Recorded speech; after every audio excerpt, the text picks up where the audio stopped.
and welcome to Murphy's Garden, and you join me today. It's a beautiful day in October. We're already in October, and look at the colours of the hornbeam. It's just turning all these kaleidoscope of beautiful oranges and yellows and greens, and it looks absolutely lovely. So no doubt I'll be posting loads of pictures of this on Instagram, because I always do, because it just every year it just bowls me over with how lovely it looks. But in this video, we're going to be doing some work to the borders up the top. I did begin this work a couple of weeks ago now in September, and this work's going to be ongoing over the winter period. So we'll head back in time to that. And then at the end, stick around at the end of the video, I'll just update you on some horrible stuff that's been happening to us, not very nice things, but so stick around for that and I'll update you with that. So for now, let's head back to September when we began doing the work in their big herbaceous borders. And if anyone's new to the channel, don't forget to like and subscribe. And just to update anyone new to the channel, these are big borders that we've had for quite a while now, but they've been a bit busy and just not really looking the way I want them to look. So we're going to be taking out some of the plants that we no longer want and keeping some of the plants that we do want. So come and join us, and we'll head back in time and just look at some of the work that I did then. He's a good boy. And thank you, so many of you, for joining us on the tour, the last tour that we did, the September tour. And it's nice to get back properly in the garden and just get stuck into gardening again, because I sometimes feel I don't do kind of hands-on really, you know, going at it gardening in the summer months. It's this time of year, and somebody did ask for me to do a video perhaps on going forward what we do over the winter months and how we prepare the garden for winter. And probably the best thing to say is that winter for us is actually, I find it quite exciting. I know a lot of people are kind of putting their garden to bed for winter, but we actually do the opposite. And I think if you want to make changes, you really have to use the winter months. You can't just sit inside and wait for the spring, because the spring happens and comes so quickly that there's just too much to do, and you can't possibly make all the big kind of structural changes that you need to make. So for us, the winter is when we start to gear up for really sort of hard work, really. It's getting cold, but I can rest assured that I'll soon warm up. I've got my cup of tea to keep me warm for now, but once I get working, I'll soon warm up. And so this is the start really of this big redesign of these borders, and I've been banging on about it for so long. I'm glad I didn't do it last year. I'm glad I've taken my time. I have got a tendency just to be impatient and just to kind of, you know, charge in without preparing and without thinking things through. So I'm glad I've taken time. We've had Rosie giving me some really useful advice back sort of early this year, and we've been to Arley. We've taken some really good ideas from seeing the borders at Arley. We've reflected on all that we saw, all the gardens that we've been to. We've been to Bridgewater, which definitely I took lots of ideas from. So all of that information I've been processing and thinking about what I want to do. I did do a plan after I did the video with Rosie and drew out all the plants I wanted to put in these borders, and then I lost it for quite a few months. I thought, well, I don't know what I've done with it, but anyway, I since found it, and looking at it again with fresh eyes, I've made the mistake of trying to put too much in. So I've got better clarity. I really have got much better clarity of what it is I want to do. So today's the day. I'm going to make a start.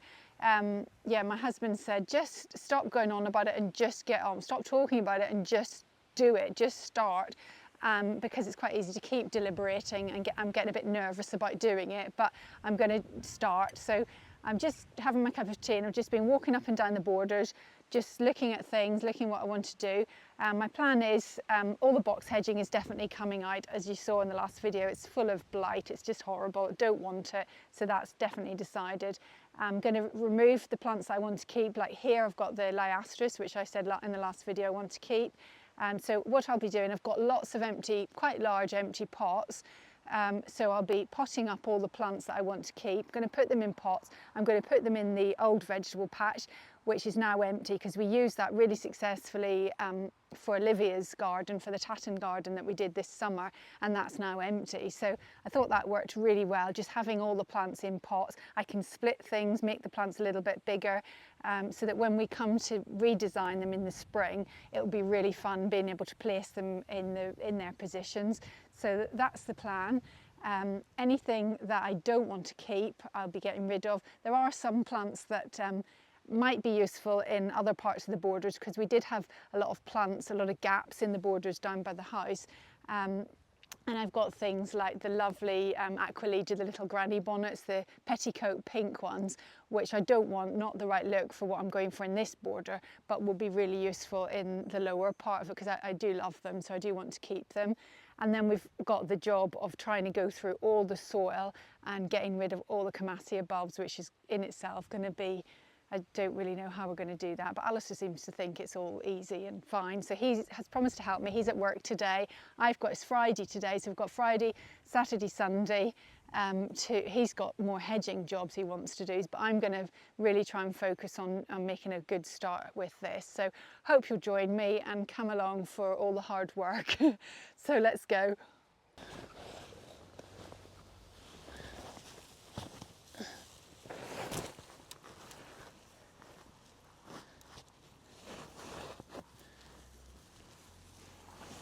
So the ease with which plants come out when you use this, if you've got lots of plants to split, I mean, I've done it with spades and forks and all those things in the past, but my husband, Alistair, is very much about getting the right tool for the job, and so he's invested quite heavily in some really good equipment.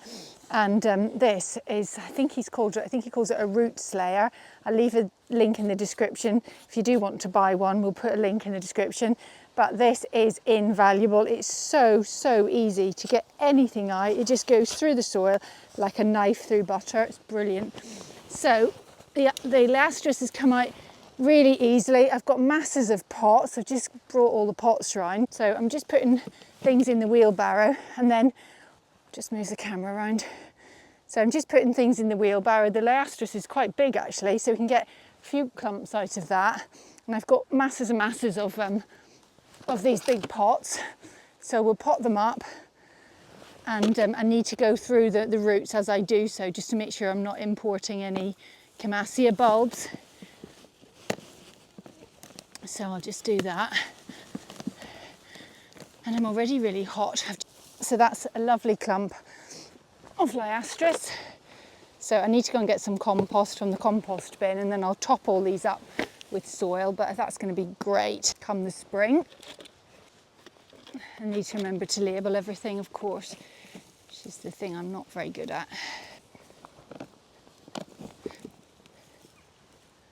There's a Camassia bulb. This is going to be hard, isn't it, to keep the Camassia bulbs away from everything.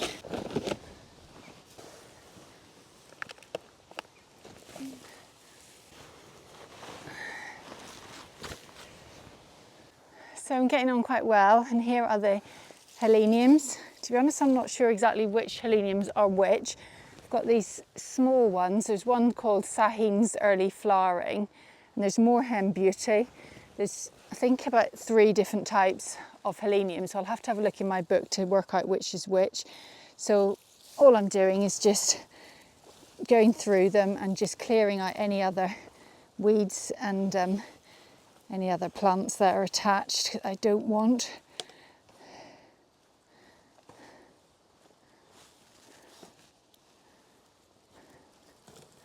Give them a little bit of a shake to make sure there are no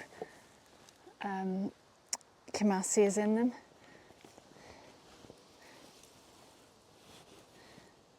This is Achillea. It's not a terribly nice Achillea, it's just, I can't even remember what it is, but it's not particularly nice. So I'm going to get rid of that, and I'm going to replace it with a better Achillea.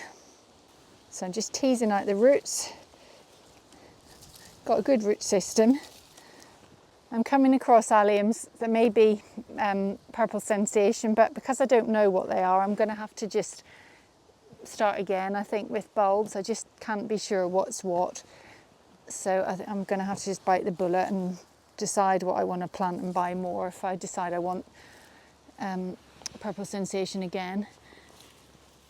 So that's a nice big pot.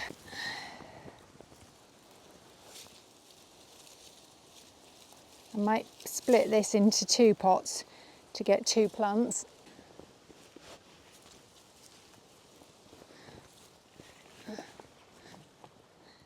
and let's just speed things up and get the job done a little bit quicker. I wish I could do it at this speed on all the borders.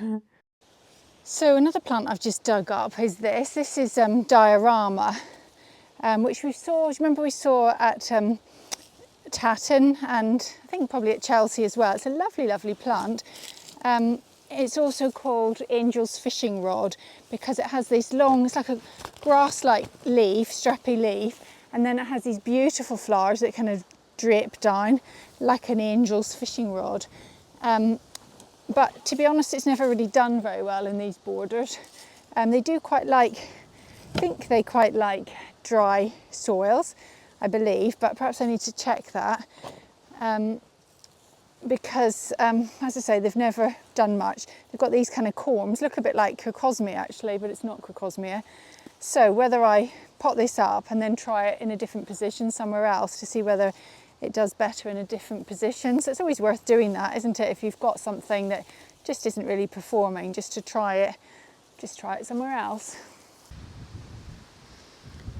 Okay, so I've just been in and had my lunch because I was getting quite hungry, working up with a bit of a hunger. So here we've got the plants that we've dug up so far. So we've diasteris, we've got the heleniums. You'll see that it's wilting a little bit.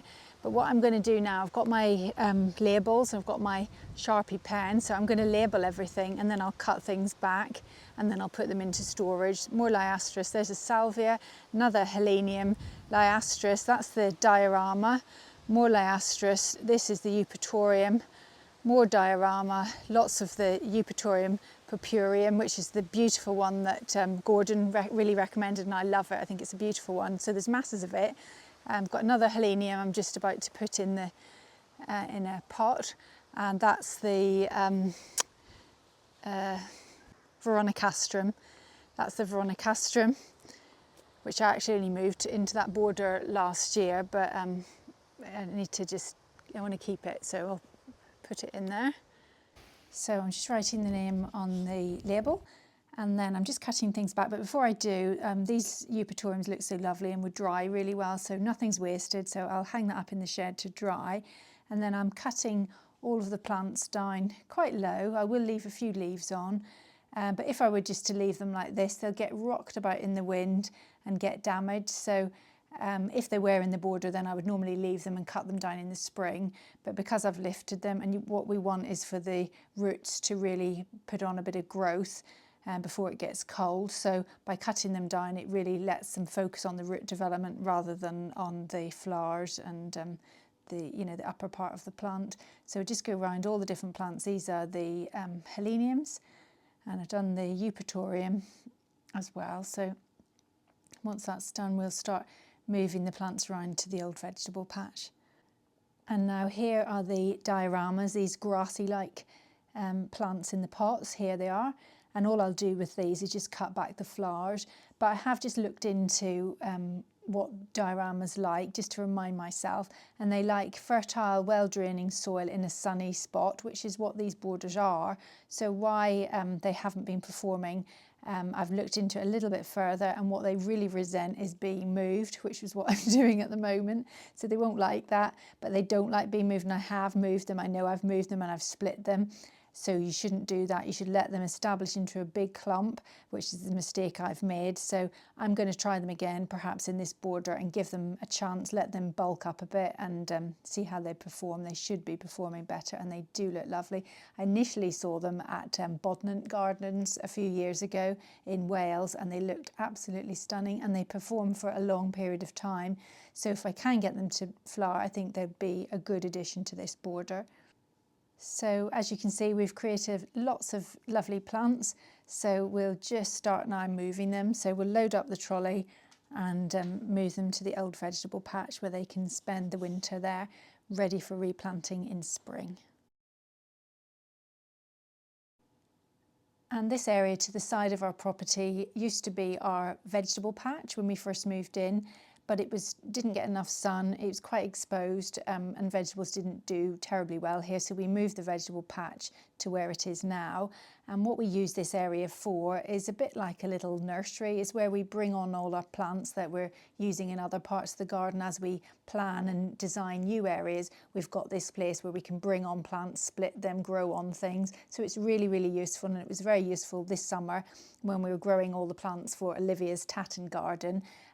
We have got some hedging still in here, but for the rest of the area we've covered it with this weed suppressant membrane, so we don't get the weeds coming back, because the weeds, every summer the weeds used to come back and it was a real pain. So this has really solved that problem. It's well covered. So I can put the plants in here, knowing that they can stay here. They'll go into dormancy, they'll disappear under the soil, but we've labelled everything so we know what it is. So I will just water all the plants now, because that just ensures good contact with the soil and settles the soil in around the roots, but I won't water them then for the rest of the year because it rains over the winter period, so they won't need much looking after. And so all in all, we've made a good start, and we'll just continue this work of clearing the border over the winter period. So all that work I did, not last weekend, the weekend before, and making good progress on that part of the garden, but there's going to be a lot more to do. So I did wonder about saving it all up and doing it as one video, but I think it's going to be ongoing. We're going to be working on this all winter, so I thought it's probably nicer just to do it and you join me as we go along over this winter period. But I just wanted to tell you what's been going on. We've had a real big disaster last week, and just wanted to share this with you. It's horrible, it's just awful. So what happened, Alistair was on a big hedging job. This is some customers has been doing for a few years now. It's a hedging job on a slope. He'd cancelled it twice already because it's been so wet here in the UK, and every day he was going to do it, it just been torrential rain. So the third attempt, it was an okay day. He started off okay, and then the rain started and he was getting wet on and off, but he more or less completed the job, but not quite. So the following day he went back to finish off, just a few last minute things to do. He'd done all the ladder work, but he was just on the last bit where he was cutting the hedge, holding the hedge trimmer with his right hand, and he slipped. His foot just slipped on the grind, and instinctively he put his left hand up to save himself, and in doing so he cut his fingers with the hedge cutter, and he's cut off the middle finger. He's cut right down to sort of about this area here, and then somehow the ring finger he avoided, but it went so quickly and it went through the little finger as well. It's taken the top off his little finger. So where he was, there was the people had gone out and there was no phone signal, and so he did really, really well. He kept his cool. He wrapped his hand up in a towel. It was obviously bleeding profusely. He drove himself to minor injuries, and then the nurse looked at it there and said, you need to get to A&E, and at that point he called me, and I picked him up for minor injuries and we went to A&E. So Alistair is so careful. He's such a careful worker. He never takes chances. He's always super safety conscious, and so for it to happen to him is just, it's just unbelievable.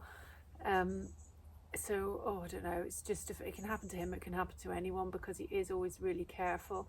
Anyway, we got to A&E. He was so calm, and I don't know if it's the adrenaline that kept him calm. I don't think I was very calm. And we're in A&E, and he's lost two of his fingers, and yet he's saying to me, it's going to be okay, it's going to be okay. He's kind of reassuring me, because I was just, just horrible. So we saw the doctor, and the doctor basically has kind of effectively stuck the finger back on and steri-stripped it in place. And Alistair said it's not going to take, and he said, look, you never know what you can do. So he's put it back on again and said, just wait and see. You'll be surprised that he can retake, but not very hopeful. The other finger, the little finger, it came clean off, lost in the garden somewhere, so that's gone. That one didn't go through the bone, but this one did. So it's obviously a big risk of infection, so we've got to keep it really, really clean. He's got to just take it easy, not do anything for at least a month. It's going to take at least a month to heal, and that's if there's no complications. So we'll just hope that it heals. Oh, I'm just really worried about him. He's quite kind of, I don't know, he's very, I don't know whether he's just putting on a brave face for me, I don't know, but he's quite kind of jokey about it all and stuff. But anyway, I can't joke about it at the moment, and maybe I will in the future, but for now it's just horrible. So I'll do the dressings. We've got to go back. He's on antibiotics. He's got to go back next week for a review. He did see the orthopedic consultant or doctor to see whether it could be pinned, but it can't be because there's not enough of it to put a pin in. So we'll just have to see what happens. But that's our Halloween. Did it in time for Halloween. So that's this is the Murphy's Garden Halloween edition. So it's horrible, and I keep in bed at night, I keep replaying it over and over again, and I wasn't even there, so I don't know what's going on in his head, but for me, I keep thinking about it, and when I wake up I think it hasn't happened, and then I remember it has. But anyway, so we'll just hope that everything is okay. But oh dear, it's all life's ups and downs. Anyway, reason why I'm here in the vegetable patch, because I needed to just clear my head. And for me, gardening is just therapeutic. So I've come out here and it's done me the world of good. I've just been dwelling on it over and over again, thinking of things. But by coming outside, putting my mind into neutral, I did dig up most of the potatoes last week. I thought I'd got most of them, but I just dug up another bucket load. So it must be the Irish in me that plants all these potatoes. I don't know. But I've got another bucket full, and I've just taken down the French beans and just got the last of the French beans in, and then you can see behind me it's all lovely and tidy.